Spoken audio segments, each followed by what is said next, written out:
Getting rich and staying rich are two completely different skills, and the second one is the skill almost nobody ever teaches you. Plenty of people reach retirement with a healthy nest egg, and then they watch it quietly disappear anyway. The couples who hold on to their money are not smarter than you, and they are not luckier either. At some point, they looked at a list of things they used to buy without thinking, and they said, not anymore. 10 purchases in particular. So before you spend another dollar in retirement, you will want to see every one. Here is what makes this list different from the money advice you have heard 1,000 times before. Not one of these 10 things looks dangerous on the surface. Every single one feels normal, even responsible, which is exactly why they bleed so much money out of so many people who genuinely believed they had planned well. None of these are the villains you were warned about. They are the quiet ones. So let us begin with the thing sitting in almost every driveway in America. Number 1, the brand new car. There is a very particular feeling that comes with driving something straight off the lot, and the people selling those cars understand that feeling better than anyone alive. In 2026, the average new vehicle in this country runs right around $49,000. What no salesperson will ever walk you through is what happens the moment you pull out of that parking lot. Your car loses roughly 20% of its value in the first year alone. On a $49,000 vehicle, that is close to $10,000 simply gone, evaporated into thin air before you have even made your second payment. Stretch it out to 5 years, and the average new car has quietly shed about 60% of what you paid for it. Think about a retiree named Clifford who used to trade in for a fresh model every 3 years, because that was just what he had always done. Once he actually ran the numbers on those trade-ins, he stopped cold. These days, he lets someone else buy the car brand new, take that first brutal hit, drive it for a few years, and then he steps in and buys it lightly used at 3 or 4 years old, right after the steepest part of the drop has already happened. He gets the same leather interior, the same quiet ride, the same reliable machine, and he keeps tens of thousands of dollars that would have gone straight to the dealership.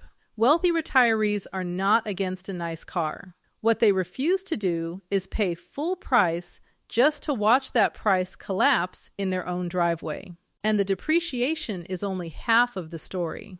A brand new car costs more to insure, and if you finance it, you are often paying interest on top of an asset that is losing value faster than you can pay it down. Clifford drives a paid-off vehicle that is a few years old, insures it for noticeably less, and quietly puts the difference to work in the market. To him, a car is simply transportation that gets him where he needs to go, and it was never meant to be a trophy he has to keep buying over and over again. Number 2, the extended warranty. This one feels small, and that is precisely why it slips right past so many careful people. You buy a television, a refrigerator, a laptop, a car, and just as you are reaching for your wallet, someone leans across the counter and asks if you want to protect it for only a little bit more. It sounds like the responsible thing to say yes to. The actual data tells a very different story. Roughly 47% of vehicle owners are carrying an extended warranty, and yet only about 1 in 10 of them ever actually use it. On appliances, researchers have found that when something finally does break, the typical repair costs only about $26 more than what you would have handed over for the warranty in the first place. So you are paying real money to dodge a bill that on average barely even exists. A wealthy retiree does something that almost sounds boring by comparison. Instead of buying a warranty on every single object she brings home, a woman like Mira keeps her own quiet repair fund sitting in a savings account. When something breaks, and every so often something does, she simply pays for it out of that fund and moves on with her day. Across a lifetime of purchases, she comes out thousands of dollars ahead because she stopped insuring herself against problems that mostly never arrive. And on the rare day a big repair does hit, the money is already there, waiting, earning interest the whole time instead of padding a salesman's commission. There is one more trap tucked inside this one that is worth knowing about. On cars especially, that extended warranty very often gets quietly rolled straight into the loan itself, which means you end up paying interest on the warranty for years on top of everything else. Mira learned to simply slow down at the register, say no thank you with a smile, and keep that money sitting on her own side of the table where it belongs and where it can actually grow. Number 3, the timeshare. If you ever want a crash course in how the wealthy think, watch how quickly they walk away from this exact pitch. And what a pitch it is. A guaranteed slice of paradise every single year, your own private piece of the good life, sunshine on demand. The reality underneath the brochure is a contract that follows you around for decades. In 2026, the average annual maintenance fee on a timeshare sits somewhere around $1,500 to $1,600, and those fees never hold still. They climb 5 to 8% every year, whether you visit the resort or not, whether the market is up or down, whether you can comfortably afford it or not. Here is the part that truly stings, though. The day you finally try to get out, you discover that the thing you were sold as an investment is worth almost nothing on the resale market. Consider a man named Wendell who sat down and added up 30 years of those steadily rising fees. He realized he had spent enough to buy a small house outright, all of it poured into a property he could never actually sell to anyone. Now flip that around.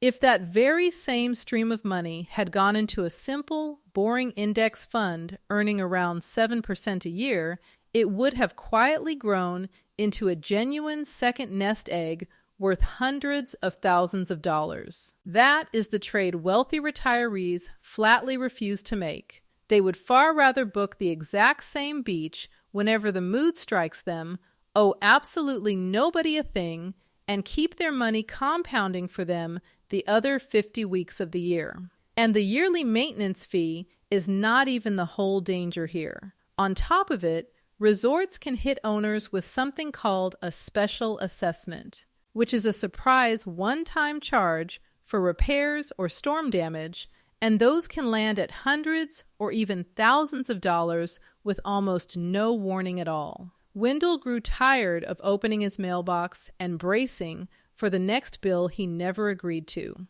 When he finally managed to walk away from the whole thing, the pure relief of it was worth more to him than the vacation ever had been. Number 4, insurance they no longer need. This one is quiet, and it happens to be one of the largest slow leaks on the entire list. Rewind a few decades. Back when you had a mortgage hanging over your head, young children in the house, and a paycheck that the whole family leaned on, life insurance made complete and total sense. It existed to replace your income if the worst ever happened. Now roll the tape forward to today. That mortgage is finally paid off. The kids are grown and earning their own living, building their own lives. The income everyone once depended on is no longer the thing holding this family upright. And yet somehow, so many retirees keep faithfully paying hefty premiums on expensive cash value policies that were sold to them years ago as clever investments, long after the original reason for owning them has quietly vanished. Someone like Ruben finally sat down and asked himself an honest question: who actually still depends on my income if I am gone? He looked hard, and the answer came back plainly: nobody. So he stopped funding a policy that was costing him real money every single month to solve a problem he no longer even had. And he redirected those premiums into accounts that pay him instead of the insurer. The lesson buried in this is not that insurance is somehow bad. It is that wealthy retirees refuse to keep paying year after year for protection they have already outgrown. There is a much simpler version of this that quietly works at almost every age. You buy inexpensive term coverage while people genuinely depend on your income.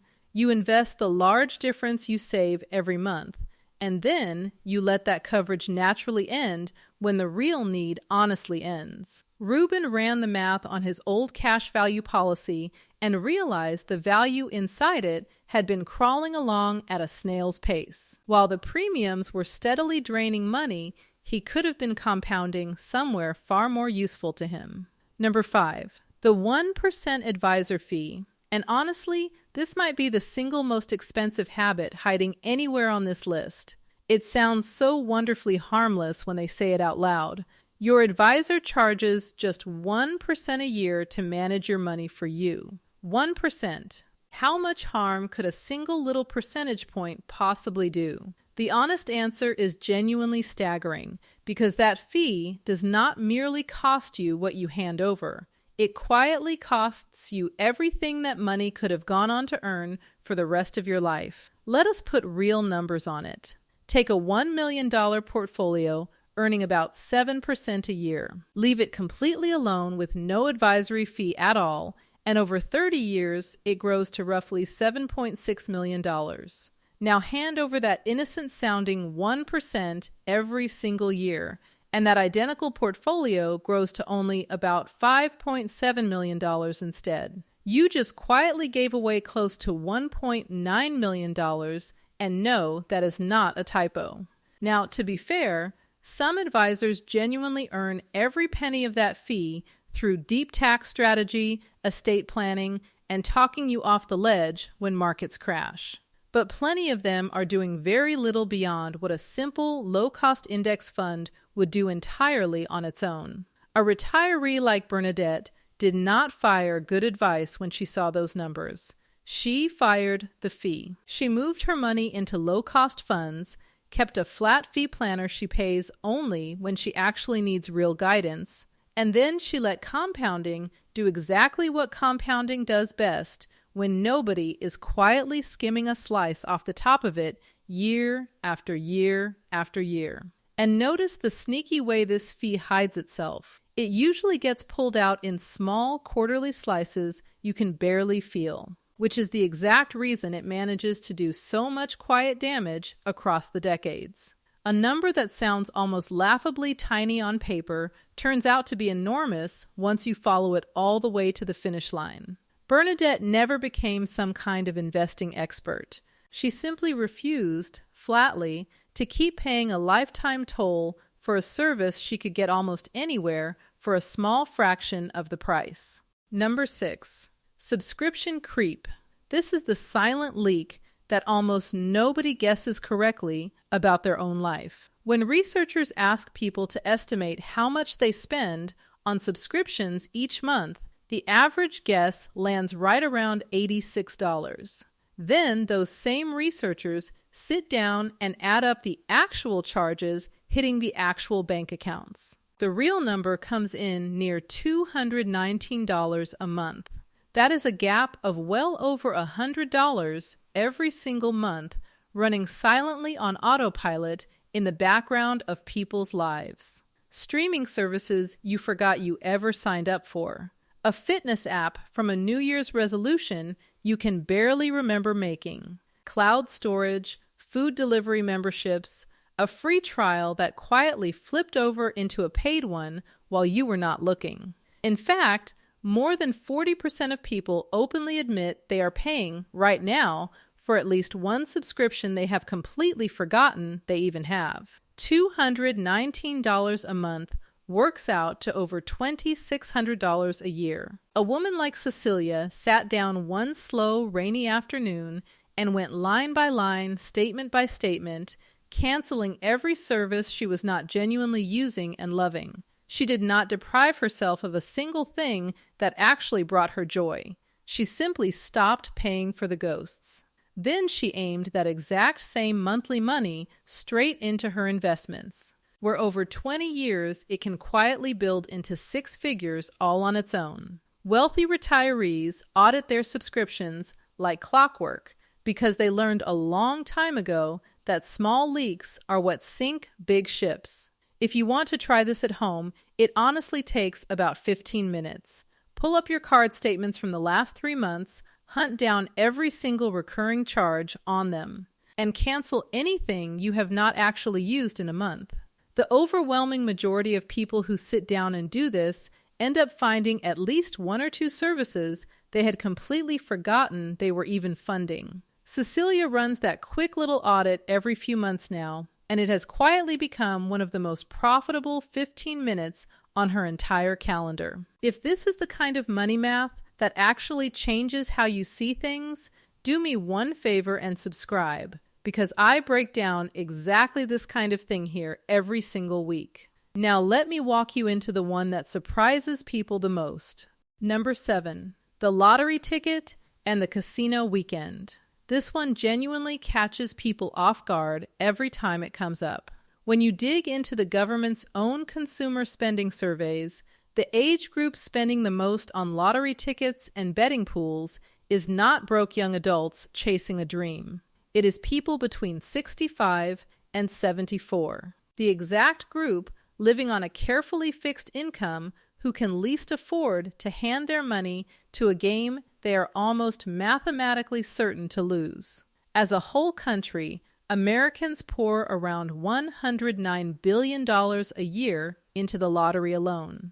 And here is the hard truth that nobody standing behind that counter will ever mention to you. There is not one single state in this entire nation where the lottery pays back more to its players than it quietly collects from them. The house always wins, and it wins by design on purpose every time. A retiree named Constance genuinely loved her weekly tickets and her monthly casino run with her friends right up until the afternoon she finally added up a full year of all of it and actually saw the total staring back at her. It was not harmless entertainment money anymore.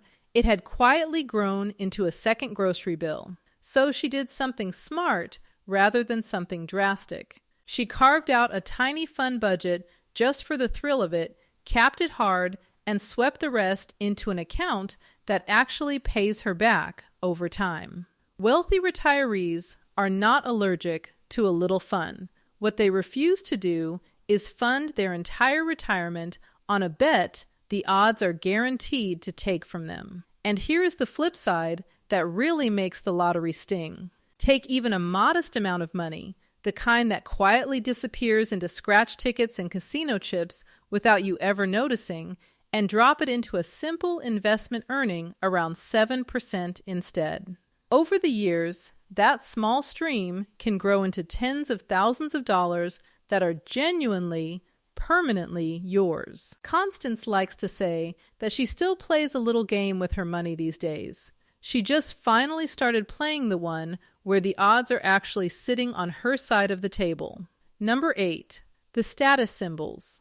This is exactly where the truly wealthy quietly separate themselves from everyone who is merely trying to look wealthy. It shows up as the designer handbag, the flashy watch, and the shiny badge on the front of a car, chosen mostly so the neighbors would notice it in the driveway. Study after study of real, verified millionaires keeps landing on the same slightly uncomfortable finding. The people who actually have the most money are very often the very ones spending the least on looking rich. The loud, showy spending tends to come from people stretching desperately to project an image they cannot genuinely afford to back up.